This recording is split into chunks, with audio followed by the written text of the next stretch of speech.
అనే మహానుభావుడు మనకు ఈ గొప్ప అవకాశాన్ని ఇచ్చి ధ్యానం చేయమని చెప్పి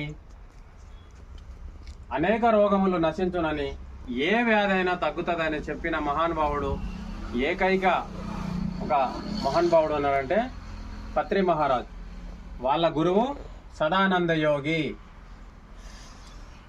ఆయన శిష్యుడు పత్రి సారు, స్వర్ణమాల మాత.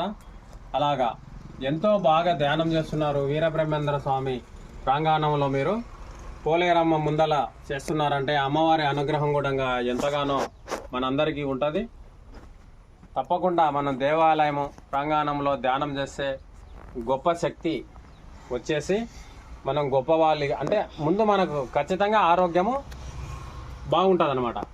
కొంచెం సేపు చేస్తే ఒకేసారి మనం పెంచుకుంటూ పోవాలని కాదు. మనకు ఎంతసేపు 15 నిమిషాలు, 20 నిమిషాలు, అర్ధ గంట, అట్లా 40 నిమిషాలు పెంచుకుంటూ గంట వరకు పోయారనుకో మీ ఏజ్లో, తప్పకుండా మీకు ఆ 41 రోజు అట్లా చేసి 41 రోజు తర్వాత మనకి ఇంకా బాగుంది అనిపిస్తుంటుంది. కాబట్టి అప్పుడు మనం ఎక్కువ టైం చేసుకోవచ్చు. ఇప్పుడు మా చంద్రకళ ఎంత చేస్తుందంటే ధ్యానం, అప్పటి మేము వీటికి తెలిసి తీసుకపోయి నిజాలపూర్ 3 నెలల చూడు, రోజుకి 4 గంటలు చేస్తుంది. ఉదయం 2 గంటలు, సాయంత్రం 2 గంటలు. అప్పటి ఒకటే తోని కూర్చొని ఇంట్లో కూర్చొని ఆ ఉమ్మరిచ్చి ఆ దోమలు ఎట్లా చేస్తుందో నాకు కూడా భయం అవుతుంది. అప్పటిని చూస్తే అంత భయంకరంగా ఇంట్లో కూర్చొని చేస్తుంది. నాకన్నా ఎక్కువ గ్రేట్ అనిపిస్తుంది. అప్పటి ధ్యానం చేస్తే ప్రతిదీ మనకు అన్ని విధాలుగా బాగుంటుంది అనమాట. ధ్యానం వలన అన్నీ సమకూరుతవి.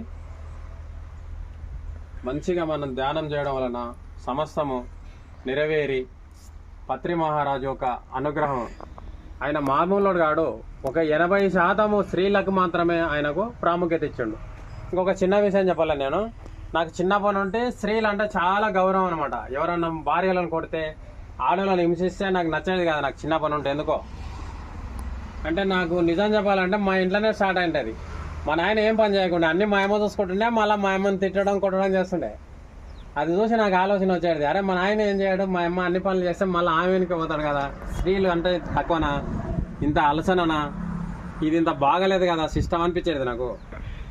అంటే అన్నిట్లో స్త్రీలు గొప్ప వాళ్ళు అంటున్నారు, కానీ స్త్రీలు తక్కువ కదా అంటే తక్కువ చూస్తాడు. ఏ పురుషుడైనా ఏ ఇంట్లో అయినా మొగోళ్ళు మేమే మనగలం అనుకొని ఆడోళ్ళను, ఏ పనికిరాందనా, నీకు తెలియదుకో, నీకు నోరు మూసుకొని ఉండు, నీకేం తెలుసు, ప్రతి ఇంట్లో ఇదే జరిగితే ఇది నచ్చేది కాదు నాకు.